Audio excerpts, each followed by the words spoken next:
Welcome to the Rimworld mod rundown. We'll be taking a quick look at what you can expect to see from Vanilla Animals Expanded, including the additions from Endangered, Royal and Waste. For starters, you'll need to own the additional workshop content, Vanilla Expanded Framework and Harmony, with Royal Animals requiring the Royalty DLC and Waste Animals requiring Biotech. Time to cover the animal mods from Vanilla Expanded. Full disclosure up front. I'm not an oh my god it's so cute player in Rimworld. I don't play with colonies full of pets, nor do I really vibe with the ranching lifestyle. For the most part, if something walks on 4 legs, I see it as meat and leather waiting to be processed. Hell, I'll see most things walking on 2 legs that way sometimes. I'm saying all of this now because I know someone's going to comment, but that doggo has a slightly faster nuzzle timer, it's the best one in the game. As broadly speaking, these aren't stats that are really on my radar when playing. So whilst I'm sure there is a lot of min-maxing potential with all of these animals, I normally slaughter the ones that I get with a crash landed or a tribal start in most cases, and never tame anything else. Excuse me, what are you doing? That's how I roll. Okay, so why cover the animal mods if I clearly don't like animals, is what I hear you asking. Because I do like visual variety in the game, and the separate expansions for Vanilla Animals Expanded also include some extra mechanics to play with. So let's cover the base for Vanilla Animals Expanded then. Way back when this used to be split over multiple mods that covered individual biomes or types of animals. Now that you get everything in a single pack, you might be thinking, but I don't want all of those animals. They keep eating my colonists at the start of the game. No worries, in the mod settings you have the ability to disable individual animals, for whatever reason. This can be somewhat exploited by removing all of the predators from the pool, or by getting rid of any animals that provide lower quality materials, so you will always get the most reliable access to either high meat yields or sturdier hide. As always though, the game is a sandbox. Ultimately, if you do go this route, it's entirely down to you. You're getting 63 animals included with the base expansion, so shall we do the thing? Alligator, anaconda, Arctic coyote, badger, beagle, beaver, black bear, boombat, camel, Abyssinian cat, Bengal cat, British shorthair, Maine coon, munchkin, Norwegian shorthair, Persian cat, Siamese cat, Somali cat, Sphinx cat, cheetah, chihuahua, corgi, coyote, crocodile, desert tortoise, French bulldog, German shepherd, Gila monster, giraffe, gorilla, Great Dane, hedgehog, hippopotamus, hyena, Indian elephant, jaguar, kangaroo, koala, lemur, lion, mandrill, mega wolverine, moose, muskox, otter, penguin, platypus, poodle, porcupine, pug, rattlesnake, red panda, rottweiler, seal, shih tzu, tapir, tiger, walrus, Welsh terrier, wildebeest, wild goose, zebra and mega scorpion. Some of these animals do come with unique quirks. They aren't all just pure stat blocks, like the boombat, which is a Rimworld twist on an Australian wombat. Although given the state of the animals in Australia already, I'm surprised that they don't explode in real life anyway. The Gila monster will inflict toxic buildup if it bites you, but only if it bites you. Scratches still work just like normal sharp attacks, and given that its claws are considered better weapons, it's far more likely to maul you to death before that toxic becomes any kind of a real problem. You'll find that penguins occasionally dig for fish, leaving little piles of food around the map for you to go and scavenge, if you can beat them to it anyway. The platypus will inflict toxic buildup with its spines whilst attacking, and I know there are some of you watching that have potentially played Persona 4, and you're sitting there with that little bit of trivia you remember just waiting to comment, so to beat you to the punch, with this mod both male and female platypus have the toxic attack. In reality, it's only the males. The porcupine is supposed to reflect damage back towards melee attackers, but honestly it's hard to tell if this is actually proccing, unless perhaps it isn't triggering as a thorn style effect and giving them a free instant counter attack. It does use the word predator in its information pane, so maybe it only works against things like aggressive animals or Dr. Disrespect. It's a little odd. The rattlesnake will inflict toxic buildup with its bites, and it might also be one of the smallest predators included with this mod, so what you'll frequently find is dead rattlesnakes on the map and a squirrel walking around with 10% toxic buildup and a small cut. The beaver will construct dams on your map that can be deconstructed to earn a good chunk of wood. Naturally, it's not going to be that impactful, as they're only going to be spawning in biomes that already have pretty reasonable access to trees anyway. It's always nice to be surrounded by beavers though. Hey Jessica, how's your beaver? One inclusion to mention is definitely the Mega Wolverine. This thing is the size and strength of the Mega Sloth without its passive nature, meaning that almost everything on the map is fair game when this thing gets hungry. It's faster than your baseline colonists and will take significant effort to bring down in the early game. If you find you've got one of these roaming on your map, you need to pay very close attention to where it moves. You want to make sure it's sticking around other viable targets to keep itself fed, rather than wandering close to your base and deciding that your colonist planting rice is its next meal.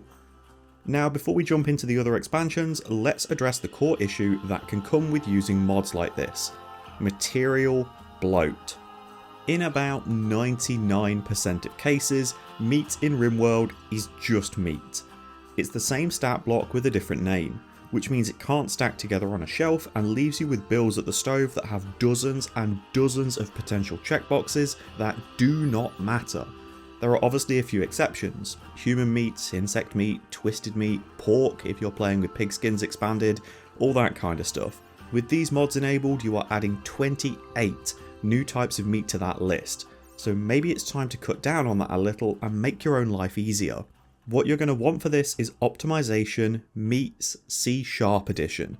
This condenses all standard meat types, outside of what you want to specify, into just raw meat. Now, this is going to be far from perfect, obviously. If you have any venerated animals in an ideology, it means all meat counts as venerated, because now your venerated guinea pigs turn into raw meat, which is exactly the same thing that cows will turn into. You're also going to need to do some manual tuning in the mod options based on your own setup. By default, everything will be automatically assigned. You can manually reassign parts to either their vanilla output, raw meat, human meat, or insect meat. Animals that pull their meat def from another reference, such as all of the varieties of cats, will be going by what the core cat definition is set to. So if you have modded content that actually has unique stats on its meat, you can set it to vanilla in here and it will still work as intended. And even though it isn't listed in the options menu, twisted meat still works as it should. You might also see there are entries that are specified to be an exact output, like the toxic meat from waste animals expanded. That will keep them working as intended regardless of this mod being turned on. The other potential side of this bloat is leather, which is a lot harder to balance. Leathers actually have varied stats, some with more sharp or blunt defense, others with better thermal regulation or cold protection, so while smashing all of them down to just 9 varieties will keep your shelves and workbenches a lot cleaner, it also strips a great amount of variety to the equipment that you'll see raiders coming in with. Not to mention it makes it much more obvious as to what the best material is, essentially turning into a tier system rather than balancing the positives and negatives. So whilst I will mention that you have the option of using the leather optimization if you feel there's far too much bloat from having so many animals, I'd also warn that this might streamline the system a little too much in this case. Of course, you can go through it manually and toggle it on or off for certain animals to keep that variety at the higher end if you wanted, whilst turning the usual scrap leather types into just light or plain. Let's do some expansions with different mechanics then. Up first is Endangered Animals. Adding in 11 new animals, this also features the unique twist of being able to release these animals to repopulate the world. You'll only get to see these endangered animals through events, having a couple of them wandering into your tile. With endangered animals, you'll get black rhinos, black-footed ferrets, bonobos, giant pandas, giant pangolins, moas, quaggas, rock hopper penguins, Tasmanian devils, thylacines, and African wild dogs. Do you like dogs? Thanks. What? Yeah, dogs. Dogs. Do you like dogs? A nice touch is that all of these animals have their real-world conservation information included in the description. The idea is to tame the pair that walks in, keep them safe, and breed them. Having the endangered animals tamed unlocks the gizmo to release them for repopulation when they're selected, with each animal released that makes it safely to the edge of the map, granting you +2 reputation to all neutral or allied factions, minus the Empire. They're still dicks. You do have an option that you can enable in the mod settings that will add this gizmo to all animals instead of just endangered ones. This might make it a little bit too easy to get max reputation with the entire world though by releasing 50 chickens. Having it only work on endangered animals helped to keep it feeling a little bit more special. Next up, we've got the waste animals. This adds in 11 new creatures that thrive in polluted environments, each with their own unique bonus. The tricky part to this is the best xenotype for living in a polluted biome is going to be the waster, but they absolutely suck with animals, making it tricky to tame and utilise any of these beasts. The Wastefallow is a pretty gross muffalo, with very similar stats but no ability to be sheared for wool, so it'll get you less passive profit from keeping these around. On the upside, it has an easier time defending itself as it attacks twice as fast, thanks to having 2 heads. Tox bears are one of the most savage predators that you could have on your tile. They can't be tamed and will quite literally hunt themselves to death eventually, constantly getting into fights with their prey and succumbing to the accumulated wounds. Tox lions are another predator that you'll need to be careful of. Whilst they're less powerful in combat, they have the potential to inflict tox flu on their target. This lowers consciousness, movement, manipulation, breathing and sight, progressing in severity from initial to major with larger stat penalties before eventually entering into recovery, which is slightly less punishing, only denting consciousness, breathing and sight. The real downside to this is that they can be spread throughout the colony via social interaction, potentially hitting your entire population unless you isolate the infected immediately. There is also supposed to be the potentially permanent debuff from developing long tox flu that will lower the efficiency on both lungs to 70%, but it doesn't actually do anything to your breathing stat, so it's not really that bad. I'm wondering if this was quietly nerfed because entire colonies were infected with long tox flu after an endless cycle of illness. Hey, why aren't you and any of your stupid friends wearing your fucking masks like you're supposed to? Because we're social distancing. It's distancing, you fucking moron! Next is the tox iguana. You're going to want to be careful if you're hunting these little buggers, or if you're stood next to them when they're being attacked, as upon death they will violently explode in a cloud of toxic gas and immediately start to rot. If you can manage to tame them for yourself, you'll be rewarded with access to their unique acid spit ability, that applies a damage over time effect to the target with a high amount of pain for every tick of damage. The tox scorpion is especially cruel. You might expect it to apply rapid toxic buildup, given the name. However, it actually has a chance to inject carcinomas into its target when attacking them, on top of its already savage melee damage. Given the inherent danger of performing operations to remove carcinomas with a 25% death on failure rate and that unavoidable 2% chance of failure, regardless of how good your doctor and hospital is, this is a very risky animal to fight without excessive range damage ready to go. Overkill will be the safest option.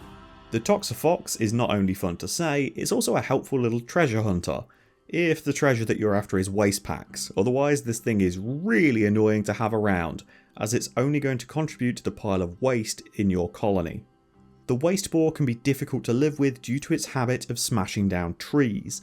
If you're living in a polluted biome, chances are that wood is already pretty hard to come by, and if the waste boar can't find any normal trees to smash, there's nothing to stop it going from things a little more exotic, like an anima tree. Make sure these beasties are put down before that mood debuff hits an entire colony. The waste deer is one of the only animals in this pack that's normal, if normal is having 2 heads and looking quite lumpy. The Pestigator is something you want to be especially careful around. Whilst it moves very slowly on land, it gains tremendous speed boosts over a body of water, allowing it to chase you down through rough terrain if you plan your escape route poorly. The main threat from this is that every attack this monster lands will also rip an entire limb from the target's body as well as dealing its standard damage. Expect massive damage to the gear that the colonist is wearing too. The Megatardi is one of the few animals that's truly beneficial, acting as a fantastic pack animal for toxic areas whilst also being able to consume waste packs to refill its own hunger bar, allowing you to run a pollution pump alongside your toxic generators and get rid of the waste byproduct. Awesome. Just be careful about these guys getting killed in combat is all, as much like a Toxiguana, they tend to go out with a bang. The last creature in this pack is the Hydra, a small but deadly predator that strikes 3 times faster than an ordinary snake and applies toxic buildup with every snap from its fangs. This can easily push somebody into a lethal amount of toxic buildup in just 5 attacks, although fortunately your colonist will normally collapse from the extreme buildup after just 4, another animal you want to be as far away as possible from when dealing with. Whilst all of these creatures have a natural chance to appear on polluted tiles that match their biome as standard, you may also get an event with this mod enabled that sees a small pack of waste animals migrating to your tile. For some, this might not be that bad. For others, like the waste boar or tox bear, the damage potential is huge and requires addressing quite quickly. The last part that'll separate these animals out is their meat. Besides the tox scorpion that drops insect meat, all others are butchered into slabs of toxic meat, which provides a -6 mood debuff if eaten raw, or a -3 debuff if eaten as a cooked ingredient. It also applies 5% toxic buildup when eaten raw, with this additional debuff being nullified if the meat has been cooked before consumption. So finally, that leaves the last pack, royal animals. 9 more animals, and these ones, by nature of how they appear in game, are typically extremely rare. Royal animals will only appear from quests or as livestock carried by Imperial traders. As such, you're going to need to go a ways up the Imperial hierarchy before you'll get to see any of these appearing in your game. With these animals being so difficult to obtain, as you might expect, they're coming with some pretty impressive bonuses. Cranes are first, and you might not notice much of an impact until you have a menagerie of them. With at least 5 under your control, any colonist with a royal title, even if it's just freeholder, will receive a mood bonus of 5 as long as they're in the same tile as the birds. Very easy to maintain too, as the cranes have quite rapid gestation times and lay a good amount of eggs every year. Orangutans are social creatures, capable and smart enough to hold a conversation with a human. Through these interactions, you'll find that colonists can develop random skills. As these animals can be assigned to specific zones, you could try to direct their tutoring towards a specific pawn, or even keep them restricted to a classroom. Who doesn't want the future generation to be raised by monkeys? Maybe we should finally tell them the big secret. That all the chimps we sent into space came back super intelligent. No, I don't think we'll be telling them that.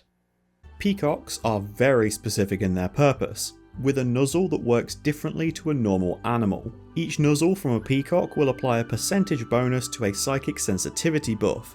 At max level, this buff lasts 12 hours and provides 200% sensitivity, with it dropping in effectiveness as it gets closer to wearing off.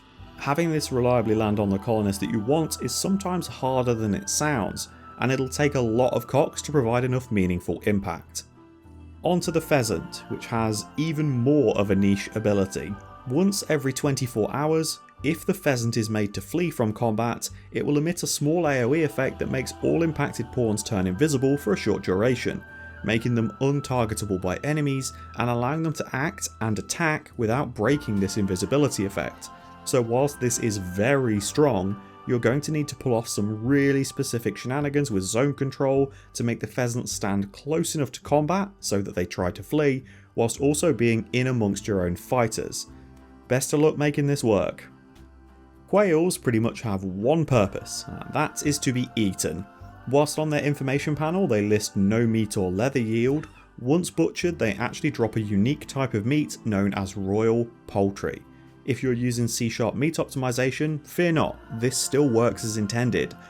Any meal cooked with royal poultry becomes lavish, which of course means you will only want to use this meat in making stacks of simple meals, as they'll come out with the best possible meal buff for the cheapest price point. Just make sure you're breeding enough quails to offset the rate that you'll be getting through them when you start butchering, as they only drop around 20 meat even when fully grown, meaning you need at least 2 quail for every 4 simple meals. In a large colony, that's going to go really quickly. Now you've got the royal tiger, which doesn't have a particularly unique special ability, it just nuzzles far more frequently than most animals, once every 6 hours, granting people a nice little mood buff. As you might expect, given that it's a tiger, it's more than capable of holding its own in combat, and is one of the very few royal animals that will take care of business when faced with a fight. The swan is an arsehole. Every single British person knows this. Can't trust them, they're evil creatures. So while swans might be dickheads, they do make very beautiful nests. Each swan will construct one nest in its own pen that acts as an animal sleeping spot. These nests have a beauty of 150, so you might want to consider making an outdoor dining area to allow your colonists to eat alongside the swans, boosting their beauty need and potentially netting them a very impressive dining room buff too, if you go all out on it. The Angora rabbit is another very specific animal in its utility. You'll need to try your hardest to get it bonded with a powerful Psycaster, as a bond from this little fluff ball will enhance neural heat dissipation rate, allowing for more devastating Psycasting spam. The rabbits are very invested in this bond however, so if their master dies, they perish too. Finally is the Mega Chicken. Madre de Dios! Es el Pollo Diablo! Like all the best cocks, this one has a special power of infinite growth. And with a lifespan that can reach 20 years, this big old clucker sees its size and stats continually increasing, matching the size of a Thrumbo at 10 years old and showing no signs of slowing down. News will spread far and wide on the rim of just how big your Mega Chicken is, with visitors queuing up to get a peek at it. Some will say it's fake, or that it must have been caused by taking drugs. You'll know the truth though. This is all natural, baby. So there we have it, all of the vanilla expanded animals. Something that could have potentially been split over 4 videos, but digging deep into all of the leathers, the meat yield, the carry capacity, just feels like it will become a boardroom meeting. The VE team has already produced a very expansive spreadsheet containing all of the information around the animals, so if you'd like to see what has the best returns on investment or suits your specific colony needs, it's down in the description, along with links to the mods themselves. Thanks for watching folks. If you have any mods you'd like to see a full breakdown for, or suggestions of mods you'd like to see covered, feel free to leave them in the comments, I might get around to them. I'll be back again soon with another Rimworld mod rundown. Wherever you are in the world, enjoy the rest of your morning, afternoon or evening. Take care.